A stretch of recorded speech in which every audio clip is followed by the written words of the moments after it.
Welcome back, everybody, to Hoops HD. It is our Championship Week Video Notebook day number 12. It's very Uh, late. very late. It is very late.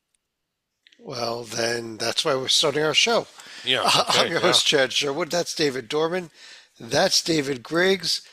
And as I mentioned already, this is the Championship Week Video Notebook. Woohoo! Again, the College Basketball Institute of Art has really um come through with some of our graphics. That is sharp. First of all, for anybody wondering, yes, the puppet is still locked in his bunker. You You can haven't even, we you haven't even opened your dinner from last night yet, Griggs. What's going on here? I don't have a can opener. You just It's a threw it pull in here. top. Oh, so it is. But I don't have any fingers. Well, that's a problem. Maybe the rat can help you. Yeah, let your Maybe. friend eat it. Yeah. Uh, Give it a couple days. The rat will gnaw through the can, and you'll be good to go. Either that or it'll just like explode from botulism. Uh, we started our Hoops HD mock committee tonight. Maybe John Sleek will jump on here in a few minutes and give us a recap. If not, I'll do that at the end of the show. But also, Greg's the real committee is continuing its meetings today, correct? Yes, they are. Another busy day. And So. we have their minutes again. Oh, we do. Okay. Like this is so we have this on the screen here. So yeah, we're just going to run through the like at 8:43 this morning, the staffers walked through the halls of the hotel to kind of get them up out of the room. One of the tricks, they put tape on the doors. A lot of coaches do this. I'm sure you know that. That way, if someone tries to leave after lights out, one of the players sneak out or something, they'll know because the tape is broken. And did you? Unfortunately, it looks like two of the committee members. I've actually figured out already, Griggs, what one of them was. Mark Coyle, he's the AD from Minnesota. Word Yeah, is that he got on a plane, snuck out, got on a he got. plane, went to Minnesota, fired head coach Ben Johnson, and came back. Wow. So, but again, I don't out know, of but I his don't know who room. the other one was. Yeah, I That's still a don't know who mystery. the other one was, but out of his room after lights out. So at That was bad, 9:02, though. bad, bad. Staffers obviously disappointed. The committee meets for breakfast at 9:02. Before getting started, it is announced that two members have been out of their rooms and that there will be consequences. And as you would expect, I mean, this just sort of this cloud hanging over the committee. And this is not the kind of distraction you need before such a big day. Like you hate when this happens when a couple of key players do it. You certainly hate it when committee members do it. So at 11 a.m., a couple hours later, breakfast ends, and instead of meeting to go over the ballot, like the initial ballots to decide, you know, who to put in, who to take out, they decide to take a break after breakfast, before lunch. And then at lunch, the committee meets for lunch, and the mood is still really solemn. It's hard to focus. People out of the room. It's such a distraction. 2 hours later, lunch ends, and again, 2:15. They had originally scheduled to meet and go over the field again, but decided to take another break before the ice cream social. The ice cream social commenced at Fence, and Chad, this was kind of again. This is when the discipline was doled out. The staffers decided that the two people that were out of their rooms, what do you do? Do you suspend them? Do you bench them? I guess you can't really bench them, but it was just too important of a day. But they didn't get away with it free, Chad. They were sent to the back of the line. They were the last ones to get their ice cream. Those two. Okay. All right. Yeah. Well, yeah. And Yeah. Yeah. Five when you o'clock. fire your head coach, you got to go to the end of the line. And yeah, Yeah. I do feel bad for Ben Johnson, but new Yeah. changes coming there in Minnesota. Yeah. And Then came dinner, right? yeah. Well, at 5 o'clock, another meeting was canceled because they decided to take a break before dinner. From 6:30 to 9, dinner was served. After dinner, they were going to watch a movie, and what staffer was it? The staff is starting to get kind of concerned because of the lack of work that's getting done. But when they suggested canceling the movie, that really was upsetting. People became really distressed, the committee members. Then things sort of went sideways, did they not? Like they couldn't agree on what movie to watch. The two options were Back to the Future and the new Barbie movie. And from what I understand, things got so heated that half of the people just stormed out of the meeting room and went back to their rooms. And Chad, we've been saying that you cannot put this committee in a position to where they have to make a decision. It's just going to get it's just going to divide people. They're not going to be together. This was not a good idea to not have the movie predetermined. Yeah, It's a terrible day. Yeah, It's a bad day. yeah. So yeah, then what do they do? They eventually had to come over here and take a look at our survival board, right? Yeah, at 11:15, there were only 7 members left in the room. Everybody else had just been, again, they couldn't agree on the movie. They decided to look at the survival board, and I think they unanimously voted in all of the teams in blue. Here. Wait, where is the survival board? Hold on a second. Okay, There, that survival board. Yes. yes, Sorry about that. this survival board. And after that, did Dan Gavitt call you? I understood. We were wrapping up our work for tonight. It was 11:30. We'd been doing a lot. I mean, we didn't watch movies and have the ice cream socials. We had other things we had to do. But what was his issue, Chad? His issue was just that things were going so slow. And I said, listen, we're doing as much as we can for you. We'll get to this survival board at the end of the show here. But again, just to flesh it out right up there on the screen for you. We categorize the teams here for you. We get you teams in blue and green and red. That's what the survival board is there for. All you got to do is very limited work, and they're not doing it. Yeah, and I gotta say, when we look at what all happened today, it does seem like not much is getting done. Well, we'll see what happens here. But there were games being played, and that kind of helps a little bit, right? Yeah. Let's Michael Chaw. Mike Chaw joining us first. So, Mike, hey, how's it going? Yeah. Hey, pretty good. We've been I out would for have joined 30 minutes. I would have We've been out joined a for few 30 minutes minutes. ago, You but haven't missed in my anything. area they had Yeah. a area-wide power outage. They said it was a pre-planned power outage to do some updates and that stuff. So I couldn't have joined even if I wanted to. Yeah. Jeez. Sounds like your Wolverine offense. Yeah, really. Oh my God. Sorry. Wow. Sorry. Wow. We'll be dancing though, ass over Yes, you backwards, will. but we'll be dancing. Yeah. Let's get to some games here, and it was quarterfinal day, Dorman, in the ACC, where we saw. Most importantly, I think Carolina did what they need to do, but we also saw a big injury in the Duke game potentially.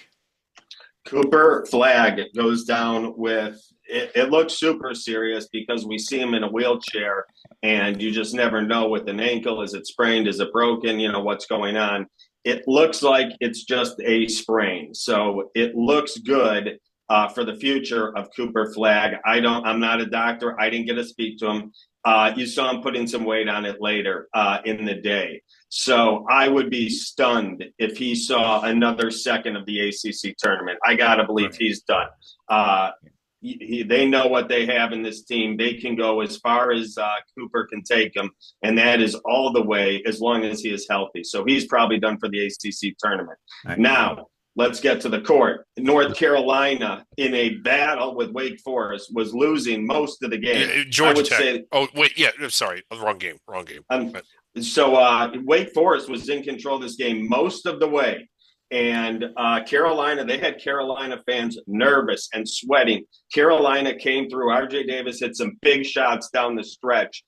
Wake Forest just couldn't, like all year, they couldn't score when they needed to. They just don't have a shooter. They don't have a score on Wake that they can go to and they can count on.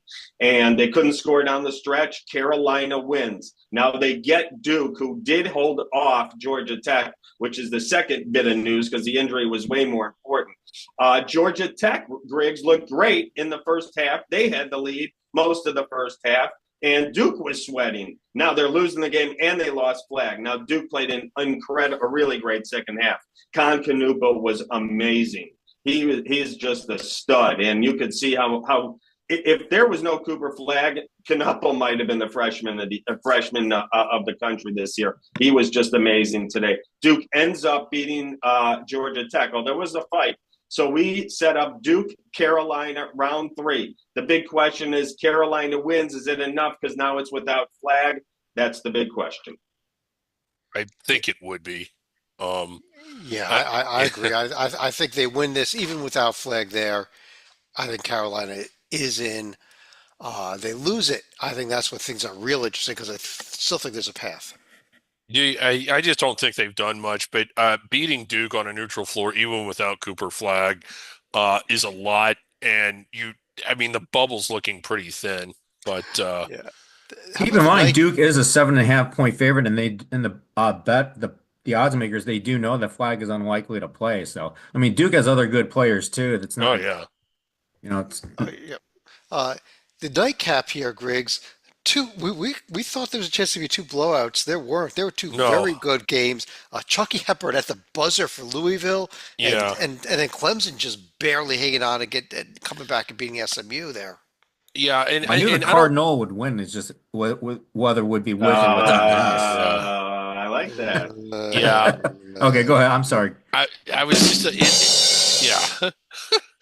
I don't know what to make of this. Like, I don't know if it was disappointing in Louisville and Clemson or if it was just Stanford and SMU really stepped up or a little bit of both. I didn't think either one of them would struggle as much as they did. Again, Louisville needing the last second shot after trailing for a good portion of the game. And then Clemson, that was back and forth, but they ended up pulling it out. So Louisville, I mean, I'm actually kind of looking forward to both these semifinals Me tomorrow. too. Yeah, it's gonna be a real good one. And we got Rocco Miller from Bracketeer.org joining us too. Woo! Hey, Yeah. uh, as he loads in here, let's jump over to the Big 12 games that were played today. Griggs, let me start with you with the afternoon games, where Houston actually Colorado gave them a bit more of a game than we thought they would, and the BYU Yeah. Iowa State game was a hell of a game with a ton of points scored. Mhm. Yeah, well BYU Iowa State was just awesome. It was back and forth. It was two like solid tournament teams. Both teams definitely in the top half of the bracket. Many think that Iowa State still has a case for a protected seed. BYU continues to roll, and they've been rolling for the better part of last month, and they've been beating good teams both at home and on the road. And this game against Houston tomorrow is fascinating. The styles contrast. I know they played earlier in the year, but it was before BYU really caught fire and went on this run. And when a team is red hot like that, you kind of want to see what they can do against a team like Houston. This is just, I mean, I can't wait for this one. Yeah, and it's just fascinating here. BYU and Iowa State, when they played earlier in the year, the score was in the 80s, and the game went double overtime. Uh, Yeah. there was just this explosion of offense in this game, and I think we have Rocco Miller now joining us. And Rocco, if you are here, we're on the Big 12, and maybe you want to talk about the bottom half of the games, this evening's games here, with Texas Tech getting by Baylor from a huge effort from JT Toppin, and then the Arizona win as well. Yeah, thanks for having me, Chad, and good to see you guys. I would just say Baylor going to the clubhouse here with 3 nights of sleep. I think they're going to find their way in, but the more and more you look at them, the more and more it's a little tougher to feel great about it. They're 18-14 versus Division One. They've been a 4-6 team without their big guy Josh. And their one win against the NCAA tournament level is West Virginia at home in overtime, a West Virginia team that's also maybe barely squeezing in. And, you know, they did play well in this tournament. I thought they looked good against Kansas State in the win. I thought that was really important. And then this game today rallied all the way back. They looked bad for a while, but rallied all the way back. So at least they lost close. Good final impression, in my opinion. But I mean, there's enough reasons to potentially leave the Bears out should we have a little bit of chaos across the country and need to get rid of teams. Yeah, well, the good news for them is we're running out of chances for chaos here as conference We are. tournaments go on, and the other good thing is I just thought that they passed the eye test for me. And I know that what is an eye test? I just think they looked really good in these two games, and sets up Mike an interesting Texas Tech Arizona game tomorrow. Also, not much on the line in terms of probably not much in the line in terms of seeding either for these teams at this point, but should be a good game at least. Yeah, I agree with the Big 12. You see the 4 remaining teams, they're all locked, so there's going to be no bid stealers from this conference. BYU, I think they're definitely a lock for the upper half of the draw. and going back to the Texas Tech Arizona game, that's if anything, it's just maybe a slight bump in the seeding, but otherwise, these two teams are safely in the field. These two games tomorrow should be exciting matchups. I'm really fascinated. Even today, all four games were at least halfway decent, and I'm looking forward to tomorrow's action. I think it's going to be two great games Friday night. Uh, Over in the Big East, Dorman, uh, again, St. John's took care of Butler, but how about the Xavier Marquette game in the afternoon? We should start there. Was fantastic. Xavier, again, played great in the first half, controlled the game, played the tempo they wanted to. Sean Miller seemed happy. I thought his team came out with a fire, and everything they needed to do in the first half, they did. Marquette, the one thing Marquette did right was they didn't let themselves get blown out of the building. But they were struggling. They had matchups down low. They weren't guarding.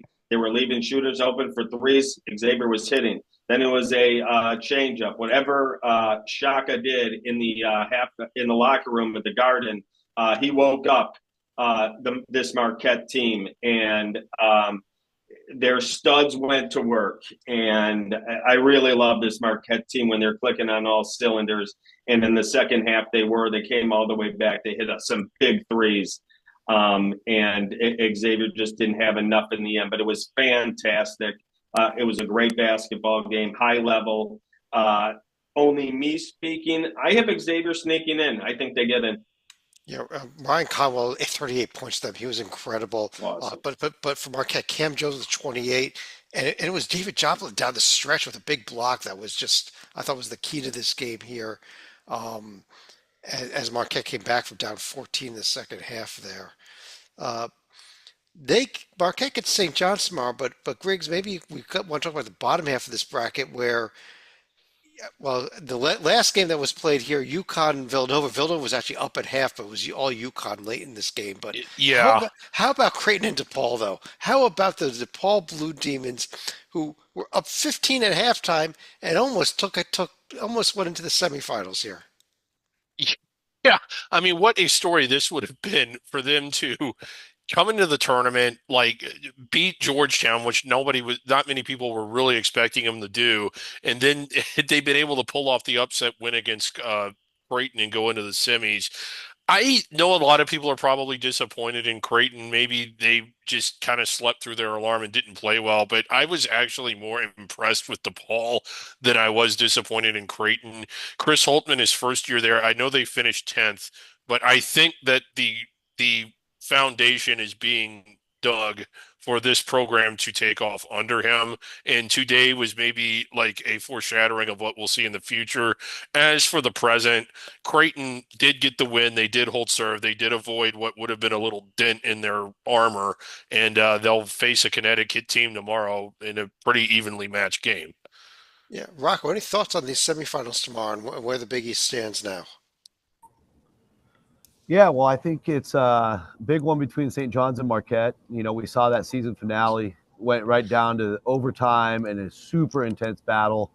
I thought it was very entertaining. The John Fanta and Cam Jones interview right after the Marquette win today.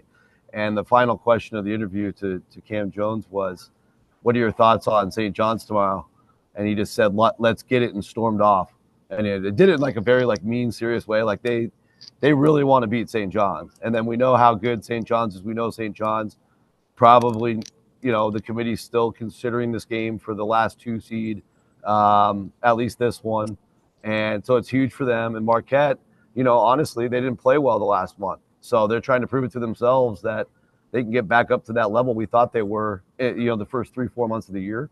And then in terms of Creighton UConn, I thought Creighton, you know, despite how bad they struggled tonight, I think they've done really well in this matchup historically. Kyle Printer gives UConn a lot of problems. And so, I think that's fascinating because, you know, maybe Creighton comes out and they can breathe a little bit after they survive that scare and maybe take care of UConn. It was also a second round day, actually, the Big Ten. Mike, you're one of our Big Ten guys here, and begins with the afternoon with Wisconsin got by Northwestern, and how about Indiana? Oregon, what they did to Indiana?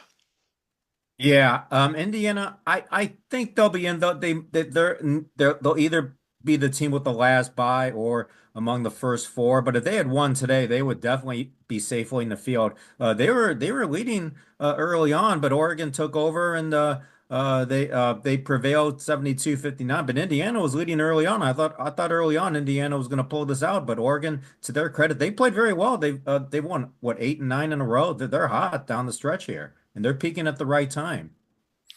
Yeah, this Oregon team is looking really good. And Dorman, the nightcap, Illinois had a game effort from Iowa, but even more so, USC really had the shots against Purdue. USC had every opportunity to win this game. Another team with a big lead in the first half gave it all back in the second half. This game was tied with, I believe, 18 seconds, and our committee was going on, and we had a big vote going on. But Purdue hit a shot, I believe, with 11 seconds, and USC wasn't able to answer, so they get the tight win there. They got fouled at the last with like a second or two, so the score looks bigger than it was. But this was the last. This one went right down to the wire. I thought USC looked good. They were game. They had Purdue where they wanted them, especially in the first half. And then wow, Purdue came on. So that sets up a matchup of Michigan, Mike's team, who is, and I'm not making fun of them. It just really needs this win for the team morale, for momentum, for just to stop the bleeding. Even if it's only one win, just get one win if you're a Wolverine fan. And Purdue, I think a protected seed is probably still still in place. They probably would seal it with another win or two. We'll see how determined they are to keep going in this tournament. But if I'm Michigan, I really want this game tomorrow. Yeah, Yeah, I this game, agree. I mean, granted, their last three losses have been against quad one teams, but two of No them doubt. have been blowouts. That's the thing that bothers me. It's not so much, losing the quad one teams, but two of them have been blowouts. Great point. yeah, and here we are with the top eight seeds actually advancing in the Big Ten tournament after we had three upsets on the opening No pit day. stealer there. Michigan State, Oregon, UCLA, Wisconsin. Yeah, and Rocco, actually, at our mock committee tonight, we locked all eight of these teams into the field, so we're not going to have anybody steal a bid in the Big Ten, that's for certain. That is for certain. USC was that final hope tonight, and they played pretty tough. I was following that score as much as I could till the Wi-Fi on the flight unfortunately stopped working. But Oh, it is what it is, and all three bid thieves went down today, so that's that. Yep. Rocco, let me stick with you over in the SEC. We'll Oh start my with the God. afternoon. Oh We'll my get to what goodness. just happened recently, but we've had a hell of a day, beginning with the Ole Miss Arkansas game, and then the double overtime thriller between Texas and Texas A&M. Yes, we did, and yeah, Arkansas should still be okay. Obviously played well, and they're just good enough. Like it's kind of frustrating because all these teams, it feels like a house of cards with the SEC bubble. They all just win when they need to win, but then you go back and look at their profiles, they don't blow you away. But at the same time, they're just barely better than the teams they get compared to, so they stay in. That's Arkansas. And then with Tennessee, Texas, Texas has a long way to go. I said on Monday, a minimum 3 wins this week. They've got 2 so far. Of course, big to beat your rivals. They actually kind of blew it in regulation, right, Chad? So the fact they even went to overtime was their own ability to struggle down the stretching games. But good job for the Horns to get the W. Now, obviously, Tennessee, a much stiffer test in Nashville, of course, right there in Tennessee's backyard. So we'll see. I saw Tennessee's team during that game, scouting the game. We'll see how. You just never know with some of these teams. Like Tennessee's pretty much locked into a 2 seed. Are they going to come and bring it? Do they just want to put all their eggs in the SEC tournament basket? Or are they cool with punting and getting ready for the bigger tournament next week? So anyway, regardless for Texas, I think even if they beat Tennessee and they lose on Saturday, they're still 2 under 500 in meaningful games. And yeah, I would have a hard time putting Texas in unless they make it to Sunday. Yeah, I think they become interesting with one more win. I know some people think they're in right now. I yeah, think so you and I I do. agree that they're not there. But Right. Griggs, in the Yeah. night games, Mizzou pulled away late and got the win over Mississippi State, but we actually started this podcast about 10, 15 minutes ago because Kentucky Chad was said up the 10. game was over. The game was Yeah. over. Here came Oklahoma just storming back. Jeremiah Fears with 6 seconds left gets the shot in for the Sooners. They take the Yeah. 1 point lead, but Oteka Wow. away for Kentucky gets the lay in there with half a second left, and the Wildcats somehow steal this one back. Yeah. He and Unbelievable. Fears both had great games. Incredible finish here as we were recording. That's Yeah. why I had my mouth agape a couple minutes ago. That was not fake. I'm like Yeah. checking the score. I'm like, whoa. Yeah, so the sequence was Oklahoma scores, forces a turnover, scores again, forces another turnover, scores again, goes ahead, and with all of that momentum, you feel like it's going to be one last gasp for Kentucky, and they drive the length of the floor, hit a shot at the buzzer for the second time in how many weeks? 2 weeks, 3 weeks? They've beaten Oklahoma on a buzzer beater, and And there's Oklahoma's profile on the right because there's some yeah. people saying that they really needed this game. I don't know if they did or not, but it's going to be close with them. It's going to be close. I think had they gotten this one, it would have put them in. I think had they gotten the first one, it would have put them in. I mean, that's what the bubble is. It's teams that have lost a lot of games that they could have won in a lot of cases. So they're no different from Xavier, who also lost a close game, and Indiana, who went through a stretch of really competitive close losses. So what is it you like to say, Chad? Good teams don't lose close games; they win them, Yep, or something like exactly. I that. don't have it on Yeah, the screen here, but um, yeah. uh, But what a show and what a day we're in for tomorrow. What a day today, and tomorrow's even better. yeah, Look Mike. By the way, we haven't thrown in four of the best teams in the entire nation who are jumping into the fray in this conference tournament tomorrow with Auburn, Tennessee, Florida, and Alabama all getting in the mix. Hmm. Wow, I'm really Unbelievable. this is just unbelievable. This is like, the best against the best. Well, actually, seven of the eight, and then it's like one of them is not like the others, but if you know what I mean. But still, this is going to be awesome. I mean, you got, like you said, three number ones and another team that's on the cusp that could be a number one seed. They're all in action tomorrow. It's just going to be unbelievable. This is going to be probably one of the best quarterfinal days in any conference Yeah. tournament has ever had. Yeah, Yeah, and a Tomorrow. good point about Texas, because if Texas loses tomorrow, then they fall back to three below 500 against the top three tiers, and that's really danger territory. That's not a good omen if you're three uh, below. it's categorically disqualifying, but that we're in different times. We So are. We'll see what happens here. Let's jump over Rocco, Mountain West Day. As we record this, Utah State has a 12-point lead and getting late against UNLV. But Right. New Mexico and Colorado State did what they needed to do, and Boise State won that big showdown with San Diego State.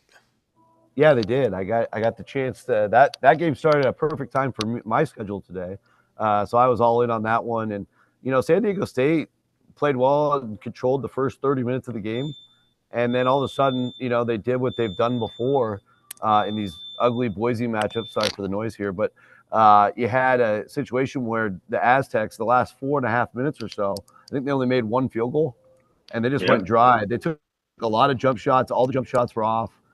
They went. I had the stats up there. I think they went 1 of 13, 14 in their last 14 attempts, and Boise did a great job doing one and done defensive rebounding. And all of a sudden, it just leaked into a 10-point win for the Broncos.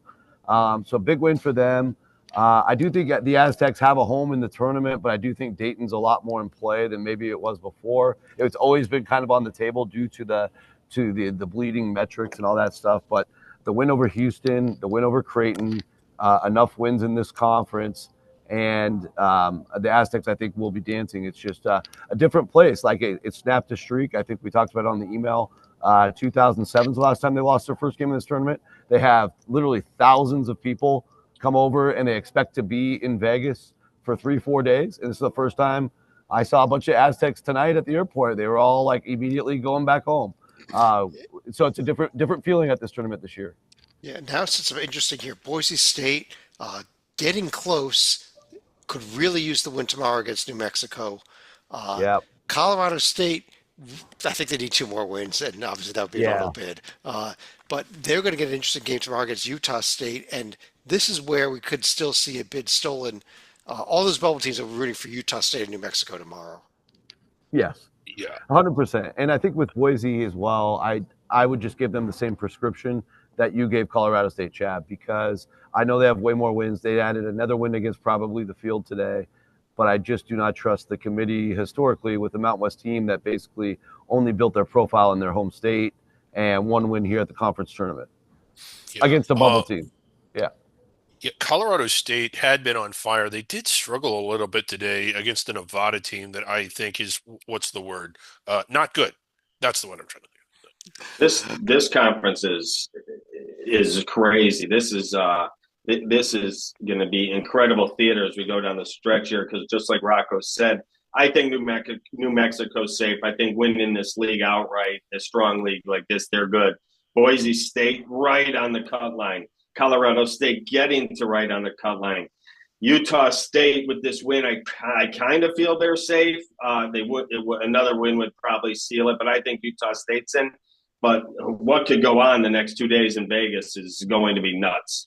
Yeah, and it looks like we're going to have, if Utah State holds on, the four mythical regional champions. We've got the top range, the front range, we've got what do we got? We've got Beehive. the There's back a range, the Beehive top champion, range. Beehive Yeah, team the in there, front yeah. range and the Beehive. There it is. Yeah, Thank yep, you. there we Sorry, go. I could not get that thought out of my. And don't forget, we have a court that's sponsored by Joby Fortson. Yeah, yes, Joby Fortson. Salika took care of that. Yeah. Dorman, it was a second round day in the American today, and while a couple of the games were pretty good ones, I thought we were just felt like we were just kind of getting through today until we actually get Memphis and North Texas playing tomorrow. Completely agree, Chad. All the favorites kind of slogged around and took a lead and held on to it. It was tight in the end. They ended up getting through. I'm talking about Florida Atlantic, Wichita State, East Carolina barely needed free throws in the end. And then and your upset, Temple, got beaten by Tulsa. But I agree. Temple had a 14-point lead in this thing that they just threw it away. That was so much for my Temple Cinderella run again this year that we had last year. But fascinating around Memphis and North Texas jump in, so this is going to get real interesting. This is where I think Dorman I think you froze up here. So Griggs, let me ask you as we try to get Dorman back. Do you see any seeding upsets here tomorrow? East Carolina did look pretty good today, but no, I think it's all chalk. Maybe FAU over Tulane, but I don't. Mike, it was also second round day in the A10, which also had a bunch of fun games here, including maybe we got to give a shout out first of all to the very last game of the day. St. Joe's with 3:46 left had a 68-47 lead over LaSalle, and that is not a typo on the screen. They cut it to 3 points and almost came all the way back in this game. It was amazing. Yeah, the city bragging rights here, the Battle of Philadelphia, and St. Joe's did just enough to win. All four games were very competitive, but the only thing is, much like the American Athletic Conference, is these four games didn't really move the arrow in terms of the tournament, of the big tournament field, and it just moves us one round closer to the where the rubber meets the road. Yeah, and this was the conference of comebacks here. Duquesne had a 13-point lead. The Bonnies finished the game on a 13-1 run to win that game. GW had a 13-point lead as well in the second half. Fordham came back all the way, took the lead, and then it became the Trey Autry show. 3 3-pointers right down the stretch here for Autry for GW, and he just won the game single-handedly for him. Go ahead, Griggs. Any thoughts on tomorrow's games? VCU needs to win. I think pretty much everybody needs to win in order to. I don't think this team gets anything this conference gets anything other than the auto bid.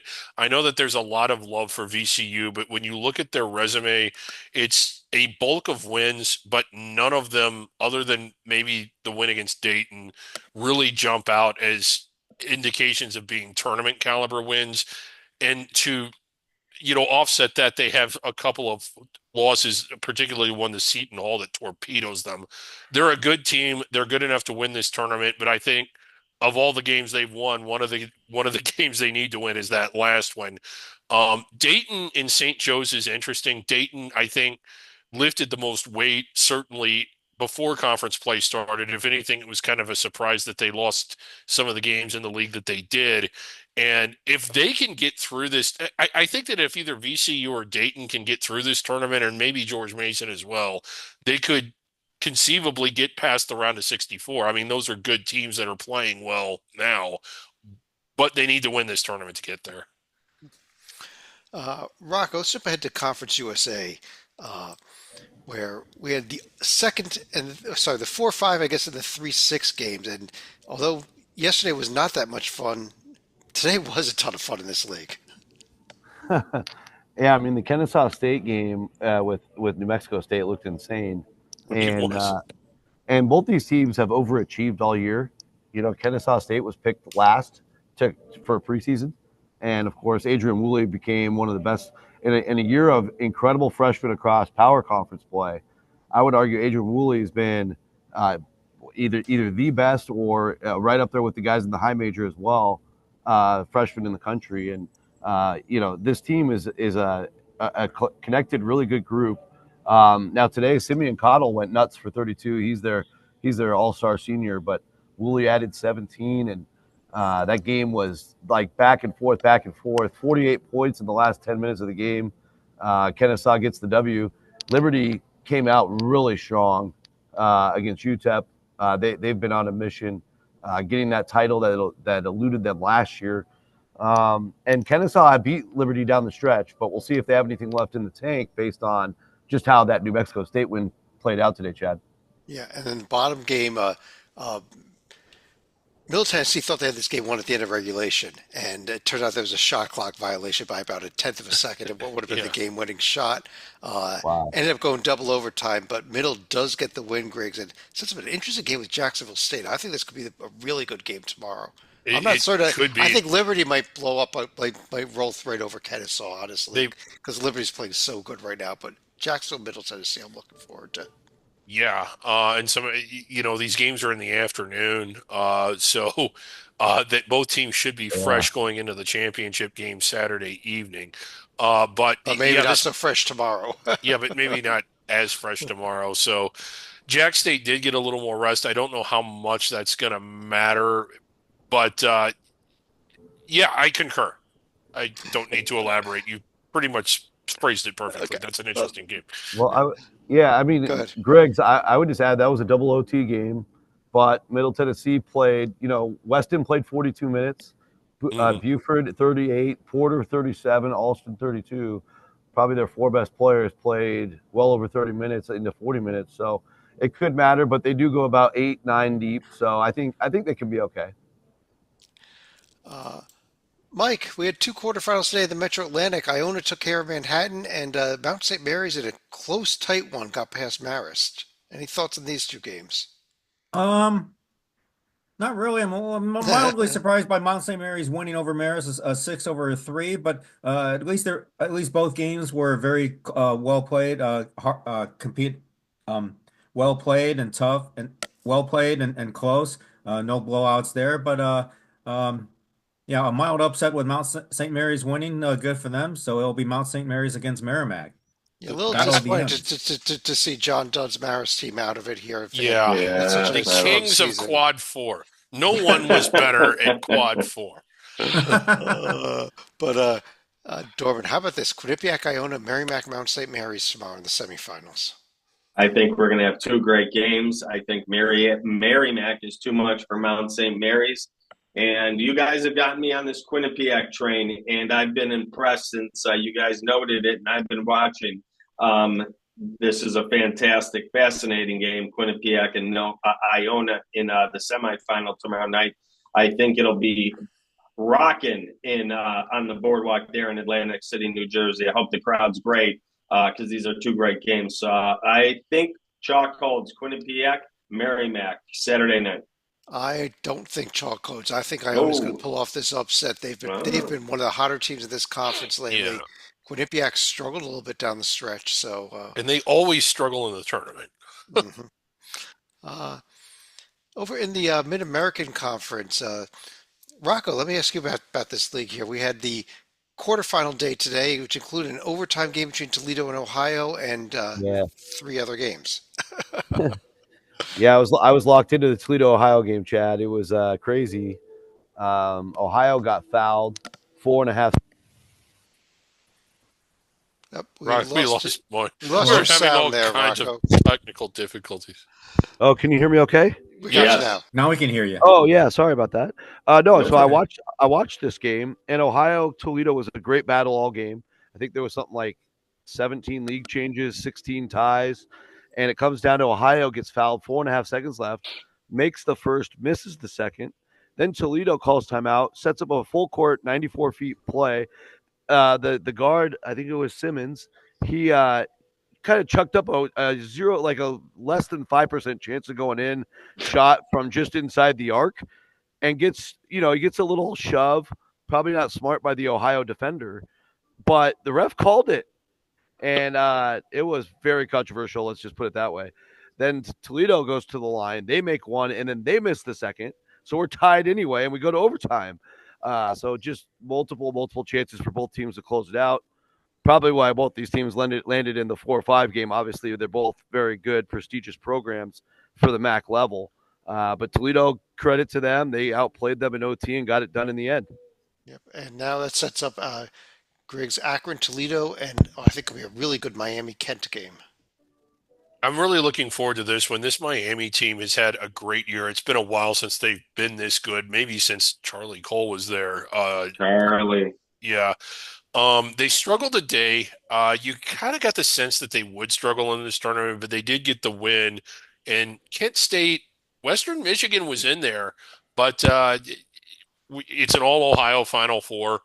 I think Akron rolls. I think I would like to see. I know this is sacrilege. I would like to see Miami, Ohio get to the championship game. I kind of like Travis Steele. I kind of like programs that typically experience success that either haven't for a while or never have. And I know that that is like rooting against the wagon wheel, but I kind of want to see it. I'm calling the wagon wheel. I think am we get the too. wagon I wheel. think it will be a wagon wheel final. Akron, Kent Well, State. yeah, and on the other side, I would say Toledo is a pretty decent underdog against Akron this year, but they've had so many years where Toledo was the heavy favorite, and they keep losing this tournament, and that's their Yeah. MO for 15 years. So wouldn't it be funny if this is the year they steal it when they didn't have nearly their best team? Yeah. Yeah. Uh, And Miami's beaten Kent State twice this year already. So here comes number 3. See if they can go 3-0. Dorman, over the MEAC, we had a couple of really fun games today. I mean, they weren't. I don't think either team is going to win tomorrow, quite honestly. But Morgan State pulls off the mild upset over Howard. And how about Isaac Parson with the buzzer beater there for North Carolina Central over Delaware State. Yeah, it looked like we were going to overtime, and Parker hits a really cool shot. North Carolina Central went crazy. They haven't had much success this year, but it was a really cool moment to see them jump off the bench and start a little celebration there on the court. Tomorrow, things are going to get tougher, though. They get South Carolina State, who just beat Coppin State. But the Coppin State was game. They were in the game for a while, most of the game. There were no real big blowouts here. Even the teams that lost were in the game for most of the day here today in Norfolk, Virginia.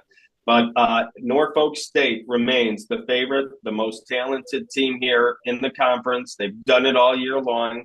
And they just are very good in the MEAC tournament. When they have the best talent, they usually get it done.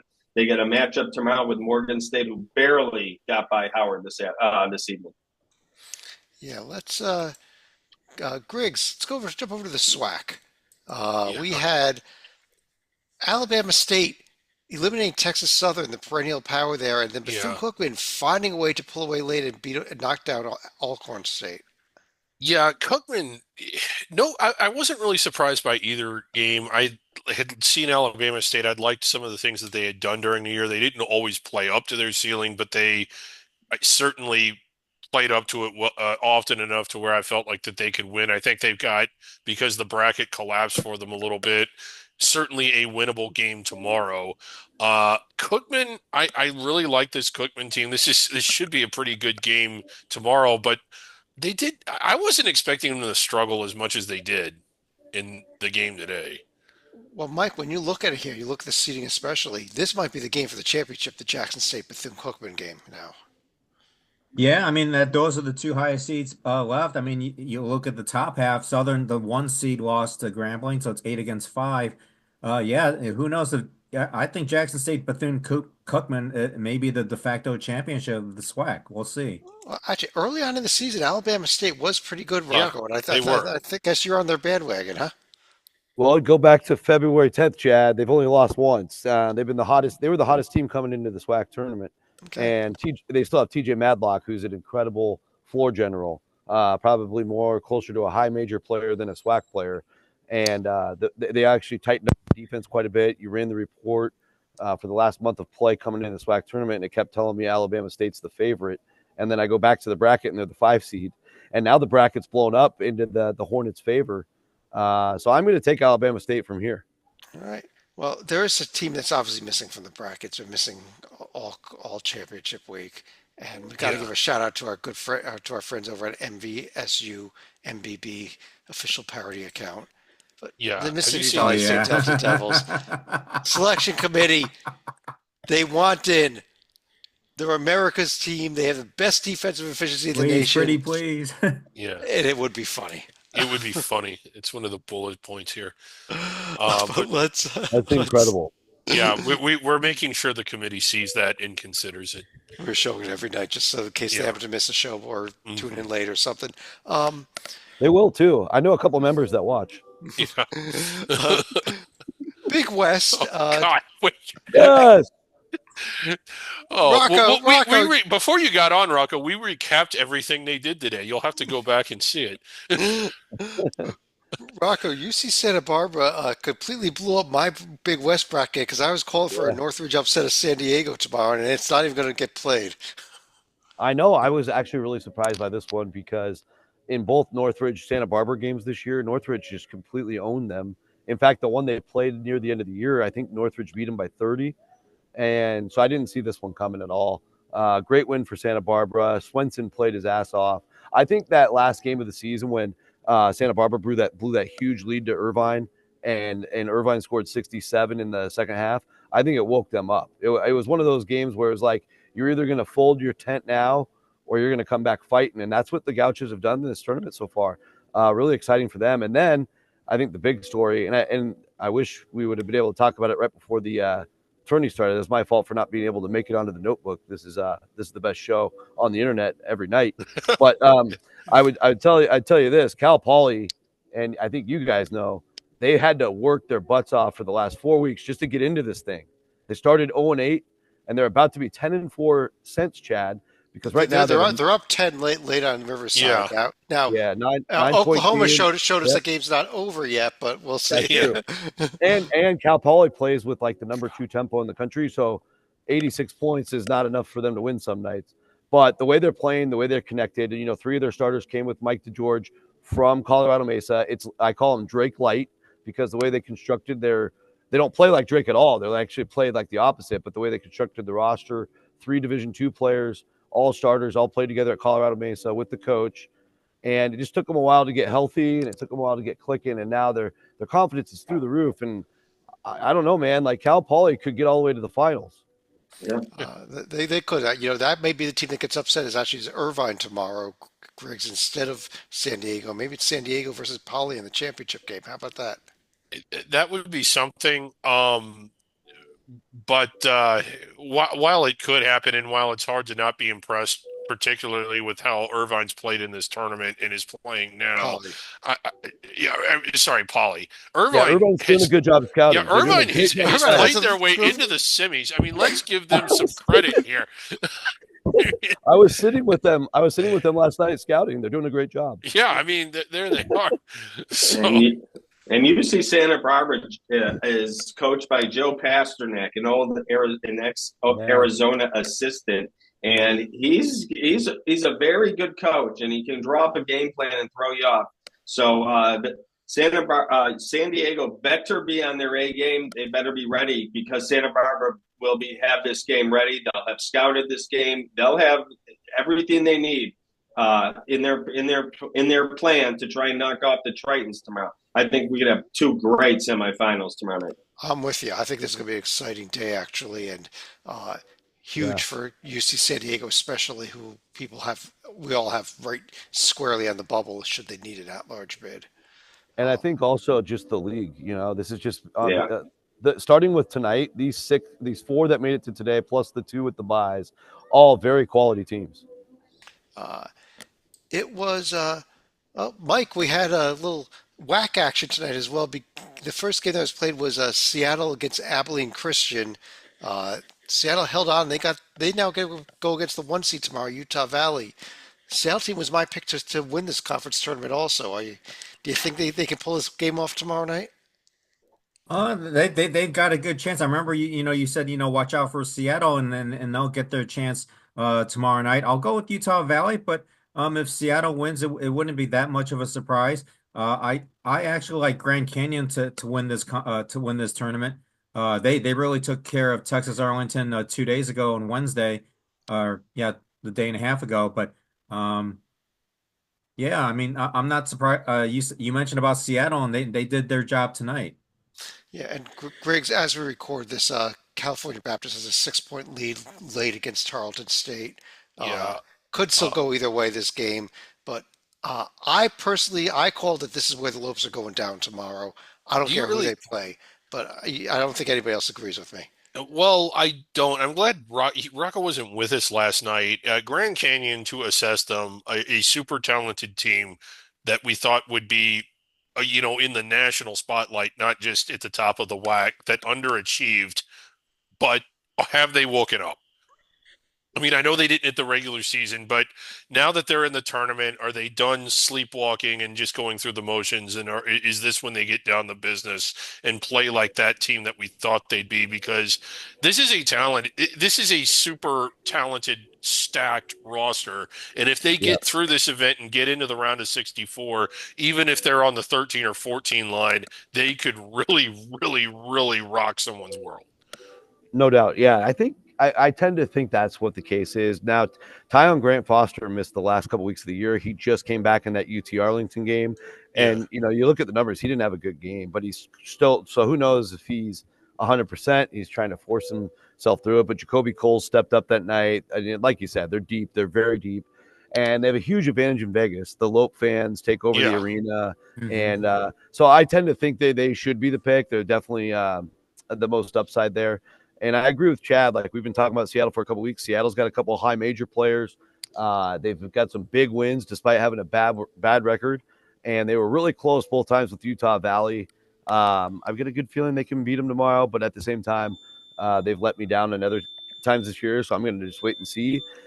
But it's interesting because if Grant Foster is not 100% and somehow doesn't play, the championship game, I think the tournament's wide open. That concludes all the games that were played today, and everything that's going to be played tomorrow as well. No new conferences kicking off. So let's go back. We teased it a little bit earlier at the top of the show. Let's go back to this survival board that we were talking about. Yes. Where we were tracking the number of teams. Among other things, the number of teams left with a shot to win it all. Heading into today, Griggs, there was 150 teams left as a result of today's action, with the exception of the late Big West WAC and Mountain West games that are going on right now. Yeah, Utah State's about to win that when they're up 12, less than a minute to go. Yes, but as a result, other than those three games, we are at 117 teams left. It's going to drop to 114 by the time the dust settles tonight here. Yeah, We are unless getting unless UNLV somehow comes back, then it'll be 115. right, But right, yeah, right. Utah State would not fall off if they lose. UNLV would be off if they do. But we've yeah, got teams in various categories here also for that committee whose minutes we checked it out at the start of the show. yes, And this guy helps them along with what they need to do because they're so busy yeah. with these spaghetti dinners and the Ice cream movies social- and the ice cream socials Yes, and the flying out to Minnesota to fire your head coach and all the other right. stuff that they've been doing while they're out there. Yeah, Uh, but we've got some teams that are like Lipscomb there that are in blue and all bold. Those teams have won yeah. automatic bids already. They have to be in, correct? Yeah, yeah, they do. And as we saw in the minutes, they have voted all of the auto bid winners in. That's what they did today. And then we've got teams that are regular type blue, like say Duke there. So if a committee member is not certain, Cooper Flagg got hurt, a sprained an ankle, maybe we should leave him out because of that. What does this say, Dan? Yeah. Well, and again, and they may not have watched Duke all year. I mean, these are busy people. They don't know anything about basketball or see it. So this lets them know if they're wondering, hey, they really struggled against Georgia Tech. Should we be selecting a team that struggled against Georgia Tech? The answer is yes, they're in blue. So yeah, And if you're looking at a team like St. Louis, we thought getting into the season, St. Louis would be a pretty good team in the A10. yeah, They struggled yeah, a bit. Maybe they should get an auto bid just because we thought they were going to be good. yeah. Sorry, not large bid because they Yeah, thought. thought they were going to be good. And it's a good city, good barbecue, good music. I mean, I can understand a committee member wanting to select St. Louis because of that. But this is why we do what we do. We don't want them to make that mistake because they like the barbecue and the music.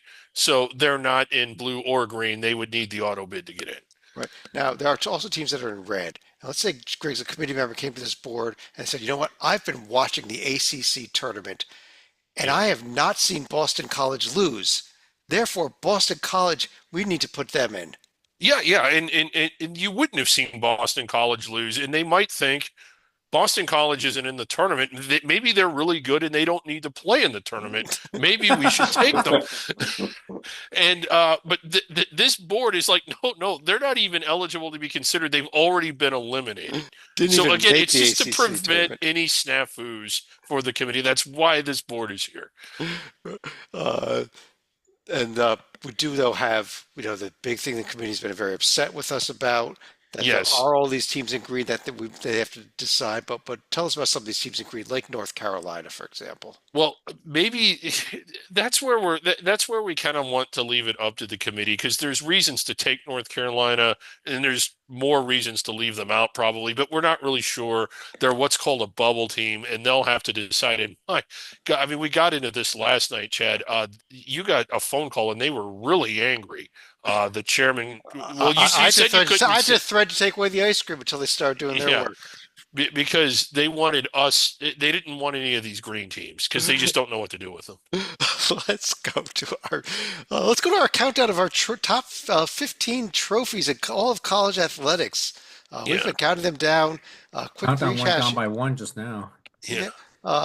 Quick rehash here. The wagon wheel, which we might see on a Saturday between Akron and Kent State. Yeah. We've seen the old Oak Rocket and all the other mythical conference buckets. Yes. These are best trophies in college athletics. Concordia St. Olaf Troll, that's a great trophy. Yeah, that The is. Border War Trophy, located on the border of Colorado and Wyoming, played between Kansas and Missouri. whatever. Yeah. The Winwood Cup. Oh, Winthrop and Longwood, it's our favorite trophy, I think. So Oh, we got the Silver Shako between VMI and Citadel. Just don't ask, folks. Don't ask. It's a real trophy. People don't think that that's real. It really is. That We've was seen the Gouch Eater Cup. no, It's a real Gouch Eater. yeah, that is a real gouch eater. That's We've seen the Southland Conference Tournament trophy. It is the Yeah. entire court. it is. McNeese gets to take it home with them. McNeese Congratulations, does McNeese. get to take it home with them. Not very far to go. Yeah. No, We saw King Spud. yes. We saw the No Koiwu Cup being eaten by a shark puppet. I don't know what's going on here. And last night, this was a good one. We saw the Brown Mouth Cup between Brown and Dartmouth. Wow, look at that thing. People thought we were making these up. Yeah. There it is on the The screen. brown mouth cup between. Okay. Before I go any further, mock committee did meet tonight. Yes. We do have results, and one of the things that we do every year at our mock committee is we vote on a couple of awards. We Yes. vote on our Centenary Award for the worst team in all of D1, and our Stallings Award for the worst power conference team in all of D1. Yes. Congratulations to the Stallings Award winning Miami Hurricanes, and here is their trophy. Hoops HD is a bronze statue head of the great Kevin Stallings himself. Wow. Yes. jeez. Wow. People didn't think this was a real award.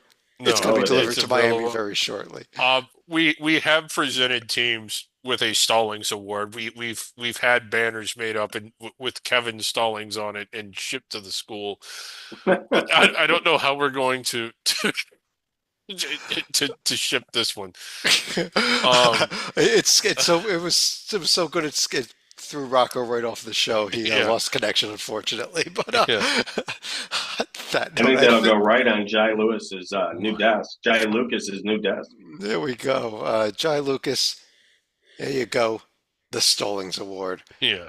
We've got a couple more to come still, but on that note, if you want to find out more about what our mock committee did, there's a write-up on the website. Just go up there or down there, whatever that Mr. Sleeka did. But let's go to any other final thoughts. And Mike, let me start with you tonight. Oh yeah, I mean today definitely is the best day of the year. I mean, because there's so many games on Thursday, and today didn't disappoint. Punctuated by Kentucky's layup at the buzzer. But I think tomorrow, like as Greg's alluded to, tomorrow should be just as good, if not better, because maybe you don't have the quantity of games, but you'll make it up with the big name teams finally into action, and hopefully the quality of games on Friday will be just as good, if not better, than today's. Really Absolutely. excited. Dorman. Yeah, I'm really confused and at a loss by this North Carolina. Everyone, if you go and see bracketologists all over the internet, I don't get the real big bump up today by beating Wake Forest. Wake Forest had done nothing all year. I get it's the ACC tournament. I get it's late in the year. It's one of their last data points to show, but it just doesn't move the needle for me. And putting them in over teams like Indiana or Vanderbilt, it just, I don't agree with it. And you really need to do something against the team. When you haven't done anything all year, you got to do something to move the needle and beat a big name team. Duke tomorrow would be a start without Cooper Flag. I think it's a little of a half mark, but either way, I have not moved North Carolina in yet. All right. I think that it's going to be a real interesting debate. And there's one other data point that you got to look at, Dorman, and that's who is the chairman of the selection committee. Yes, And absolutely. is there AD in Bubba Cunningham? Absolutely. Yeah, I know he's busy right now taping up doors so that nobody goes running off and firing their head coach over the Yeah, middle of the night right. again. But Griggs, you want to finish off the show? Yeah, just as an update, Utah State did hold on the win, and Cal Poly up 11 with the ball with about a minute to go, wrapping that one up just to kind of finish things up there.